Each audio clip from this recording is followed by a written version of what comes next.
I guess probably the easiest way to start this is to ask you all a question about how old you are. And I'm guessing, I'm going to get this wrong. I know my daughter should be in the audience, though she's 9. I'm guessing 17, 19, 22, yeah? Okay, there we go. 42 it says on my passport. That's actually not really true.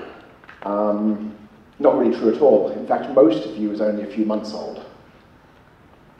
Your intestinal cells are about a day old, maybe 2 days.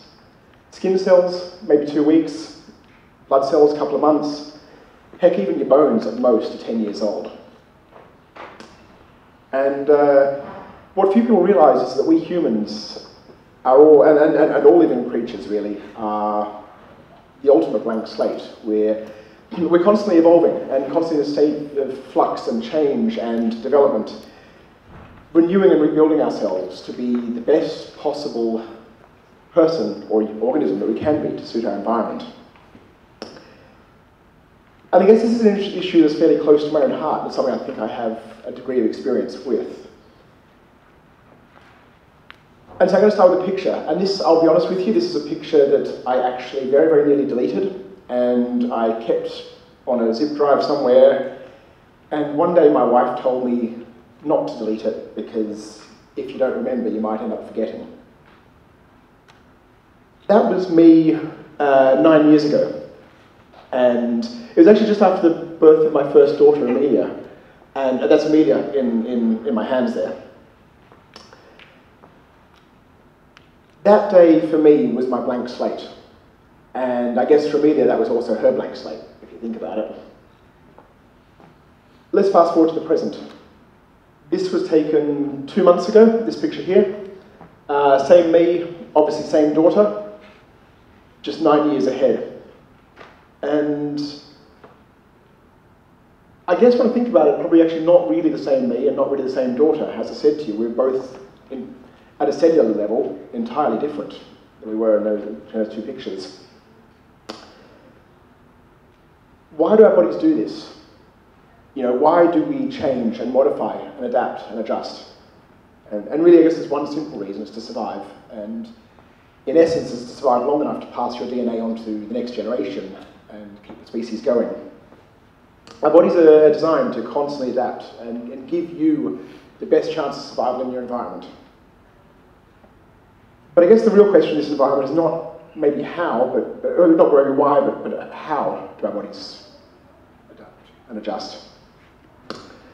And it's a radical ability. I mean, it gives us the ability to go from this, to that. All of these people are optimally adapted to survive in their current environment. And we go through different stages of development as we grow. And the one that I like to think of best in this one is dental development, teeth. When you're born, you, come in ladies, take a seat. Although you've missed the slides, this is my daughter Amelia, who's now 9.5, who was in the slide a few minutes ago. So teeth. When we're born, we have no teeth at all. And that's best designed to suckle from mum. I have no knowledge of this, but I think ask any lady who's had a child, and no teeth is probably a very good thing when it comes to breastfeeding. We go on to develop these small little teeth, and these are designed to chew sort of basic food, sort of chew easy to digest food, and also to fit into a baby's mouth, because your mouth cavity is quite small. But as you get older, you start losing these teeth and developing adult teeth, which you can see just coming through on this girl here. These adult teeth are larger. They're designed for biting and for tearing harder food, so eating food that's more suitable for that life stage. And eventually you get a full dental arcade of adult teeth. Now, if you kept your baby teeth to when you're an adult, you wouldn't be able to eat properly, your teeth wouldn't fill your mouth cavity, and you would not be adapted to survive in your environment. So I guess this is that's a genetic example of adaptation. That's something we have no control over, but this is an adaptation to your environment. But there are also environmental adaptations. And that's changes that we go through, each of us, due to lifestyle, activity, exposure, so that person we saw before, through his adaptation, can end up like that, or like that, or like that, That, or dare I say it, even that. All of these people have adapted to be the most suitable to their environment. I hate to think what stimuli that guy had to adapt to his environment, but apparently so nonetheless. So I guess to carry forward, let's swing back to that slide, those two slides of me and of Amelia. So this guy here couldn't run more than a few hundred meters without doubling over and gasping for air. This guy here ran, well, the last big one I did was running 7 marathons on 7 continents in 7 days, and I won that representing Hong Kong, and I set a couple of new world records in the process. Oh, sorry, one ahead, but that's okay, we're going to come to that. Wrong button. But I guess, how does the body know? How does the body know to do this? And it's a response to stress, to physiological stress, to nutritional modification, and environmental adaptation. And really, I guess for me, there were 3 things I needed to do. Number 1 was weight loss. Number 2 was musculoskeletal development. And number 3 was respiratory efficiency. So weight loss. Pretty simple. Well, simple to talk about, hard to do. As you all know, your weight is dependent on your energy intake minus your energy expenditure. Energy intake is essentially what you eat, and energy expenditure is what you burn off, mainly through exercise. So I guess there's 2 ways to lose weight, and I use both these tricks. One is to take in less energy, and for me that meant eating more healthy. And notice I didn't say eating less, because eating less actually doesn't work for a whole lot of reasons I'm not going to go into, but your body doesn't respond particularly well to it. Eating more healthy to take in less calories, and increasing the energy expenditure. When you do this, you create an energy deficit in your body, and your body has to get it from somewhere, and normally it's from right about here. So what you do is this thing called beta oxidation, and you get the fat tissue here, and you take it to your liver, and you start this oxidation process, and it sends energy to your muscles. Beta oxidation itself is interesting, because actually it takes a while to start losing weight, and the reason for this is your beta oxidation itself has to develop and adapt. At first, when you start doing it, you're pretty bad at it, but give it a few months, you actually get much better, you can burn that fat off quicker. So I guess this had sort of 2 benefits for me on the weight loss side. Firstly, I lost my fat tummy, which is better to run with. But secondly, it made me really good at burning fat, and that adaptation to burn fat better. Now, in your body, you have about 45 minutes at most of energy store in the form of carbohydrate, which is the normal energy that most people use.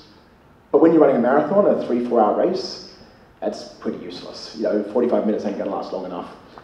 So you need to be able to rely on that fat as a more dense energy source to get through the race. So in a strange way, I look back at the time being a bit chubby and thinking actually it benefited me in my running. It gave me a better source of fuel and a better adaptation to fuel my energy in my running over the race. The second thing you need to do is musculoskeletal development. And I had to go from that guy who hadn't run a kilometre in his life to a guy who could run 42 kilometres every day and wake up the next, 42 kilometres being a marathon, and wake up the next day and do it all again. So that meant strengthening muscles, tendons, ligaments, bones, to become used to that. And the way you do this is actually by overloading your body just a little bit. Now, when you do that, your body gets slightly damaged. And what happens, you get very small tears in the muscles, and very small tears in the tendons and the ligaments as well. Your body comes along and repairs that, and it actually repairs it a little bit better than it started. And the muscles get a little bit bigger, and they get a little bit stronger. It's an interesting one, because you've got to be quite careful about it. If you overload your muscles too much, you'll overwhelm your body's ability to repair, and you actually end up with what they call a training injury. So if you know anyone who's just gone out and gone running a lot, and they've torn a muscle or torn a ligament, that's what they've done. They've done too much too quickly. I must say I've got experience with this one. I went out for a run with some friends this morning, and I ran about 30 Ks with them, and you go running with your friends, and it's always a bit competitive, and I'm feeling rather sore at the moment. So that's why I keep hobbling around, it's a bit because I'm just getting stiff from standing in one place for too long. So I guess if you think about it at that point, we've got the weight healthy, we've increased the fuel supply, we've boosted the metabolism, we've pumped the musculoskeletal system, and we've got one more thing. We need some oxygen to feed the fire. Respiratory efficiency. And this one really fascinates me because your whole respiratory system improves. And people don't realize this. When you see guys who are out doing sports or whatever, and you think they're strong and they've got big muscles and so forth, your lungs are probably the most important part of that equation. When you start doing exercise, there's a few things that happen really quickly. Firstly, and when I say really quickly, I mean you develop, not just over the exercise on that day, but you actually increase your respiratory rate, so you breathe faster at rest than someone who doesn't exercise. Secondly, your lung capacity gets larger, you breathe in more each time. Your muscles and your diaphragm get bigger, so they can suck in more air. And what this means is the amount of air that you're taking in every minute is increased. You're pumping more air through those lungs and hence more oxygen. And what also happens over time is your alveoli, these little air sacs in your lungs, they become more numerous and they become bigger. And the blood vessels also become larger. So this actually increases the amount of blood flowing through your lungs and increases the amount of oxygen able to transpire into the blood vessels. So you've increased the amount of air going through your lungs by increasing your breathing, and you've increased the oxygen absorption. And you add these two things together, and there's this equation called VO2 max, or this number called VO2 max. And this is what VO2 max is. It is the amount of oxygen you can suck in per minute into your bloodstream. And in professional racing, or in any kind of aerobic or athletic ability, there is absolutely nothing more important than your VO2 max. It is the #1 determination of your position in a race. Not your muscles, not your stamina, not anything else. It's your VO2 max. Those are probably the most important things. The weight, the musculoskeletal system, respiratory efficiency. But there's a whole stack of other adaptations your body makes too, and some of them are actually really cool. And some I never realized before I started exercising. A fit person sweats more than an unfit person, and that's designed to cool you off. So you actually, I'll go out with friends and I'll sweat more than the other guy does, and it's actually because, hopefully, I'm fitter than them, not because I'm more susceptible to sweating. Your feet get larger, and I actually gained a shoe size over the last 9 years, which was kind of bizarre. That's designed to actually take the pounding from the running all the time. I actually reckon you also mentally get better, and you mentally adapt to the stress of training, the ability to get through it. And I can tell you, I don't know if any of you guys done long racing, especially anything over a marathon towards Ironman. It sounds really stupid, but you get a slightly different outlook in life when you realise how much you can suffer and then keep going and keep suffering some more. I think there's adaptation there. But on the flip side, we can adapt, but we have limits. We have genetic limits. I can't grow taller. No matter how much basketball I go and play, my hand is not going to be ever able to reach the net. That's just a fact of life. I can't change my eye colour. Apart from going grey, I can't change my hair colour. We have these genetic limits on what we can do. So I guess the overall answer is we need to work within our genetic limits to present ourselves with stimuli to best adapt to our environment. And I'm going to wrap up there, but I want to leave you with one thought or a summary from all this. And that is that really for all of us, absolutely nothing is set in stone. Whoever you are and whatever you end up becoming is solely determined by what you do. It's by the challenges you present yourself, physically, mentally, and behaviourally. And I guess through those efforts, you can make yourself into whatever person you want to end up being. And there's a bit of a cautionary note on that, because your body will respond to any challenge you give it, whether the challenge is good or bad, and your body will respond for good or bad, getting better or worse. And I guess like Spider-Man says, with great power comes great responsibility. Thank you all for listening.